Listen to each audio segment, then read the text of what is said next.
நம்மளோட வாழ்க்கையே ஒரு ஜேர்னி தான், கரெக்டா? அதை கடவுள் 4 சாப்டர்ஸா பிரிச்சிருக்கிறாரு. அது என்னன்னு ஒரு குட்டி கதை சொல்றேன் வாங்க.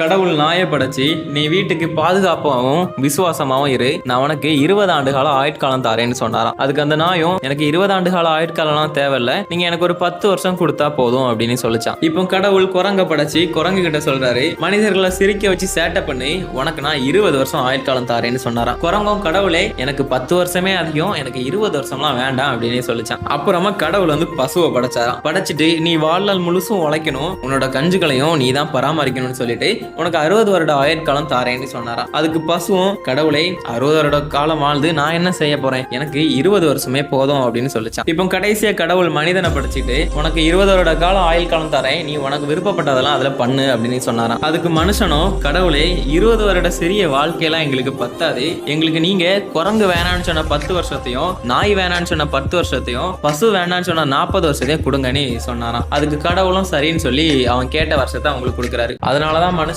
அவனுக்கு கொடுத்த 20 வருஷத்தை நல்லா ஜாலியா என்ஜாய் பண்றான். அப்புறமா மாட்டோட 40 வருஷம் அதுல அவன் ரொம்ப கடினமா உழைச்சி குடும்பத்தை காப்பாத்துறான். அடுத்து குரங்கோட 10 வருடங்கள்ல பேர குழந்தைகளை குரங்க போல சிரிக்க வைக்கிறான். அடுத்து நாயோட 10 ஆண்டுகள் முதுமையில நாயை போல வாசல்ல இருந்து அவனோட வாழ்க்கையை கழிக்கிறான்.